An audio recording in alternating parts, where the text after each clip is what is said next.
আসুন বন্ধুরা, সংখ্যা দিয়ে আমরা ড্রয়িং শিখি। 0 থেকে আমরা শিখব চাল কুমড়ো বা মিষ্টি কুমড়ো আঁকা। এভাবেই সহজে আমরা সুন্দরভাবে ছবি আঁকা শিখতে পারি। তারপর 1 থেকে আমরা আঁকব একটি আপেল ফল। এভাবেই সুন্দরভাবে কৌশলে সহজভাবে আমরা ছবি আঁকব এবং ছোটদেরকেও শেখাবো যাতে তারা ছবি আঁকতে আগ্রহ প্রকাশ করে। এভাবে আমরা এঁকে ফেললাম 2 দিয়ে একটি গাজর।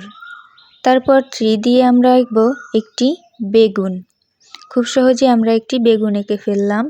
তারপর 4 থেকে আমরা শিখব একটি তরমুজ আঁকা। এভাবেই সুন্দরভাবে আমরা একটি পাতা দিয়ে দিলাম, হয়ে গেল আমাদের তরমুজ। তারপর 5 থেকে আমরা কৌশলে একটি আম এঁকে ফেললাম, যেটা দেখতে খুবই সুন্দর লাগছিল। তারপর 6 থেকে আমরা একটি বাঁধাকপি এঁকে ফেলব। প্রথমে একটি গোল দিয়ে তারপর এর পাতাটা আকৃতি করে দেব এবং রং করে দিলে এটাকে হুবহু যে পাতার বাঁধাকপির যে শেপ সেটা চলে আসবে। তারপর 7 থেকে আমরা একটি চেরি ফল এঁকে ফেললাম। তারপর 8 থেকে আমরা একটি মৌমাছি এঁকে ফেললাম কৌশলে। এভাবে আঁকলে ছোটরা খুব সহজে ড্রয়িং শিখবে। ভালো লাগলে অবশ্যই আমার চ্যানেলটি সবাই সাবস্ক্রাইব করে দেবে। ধন্যবাদ।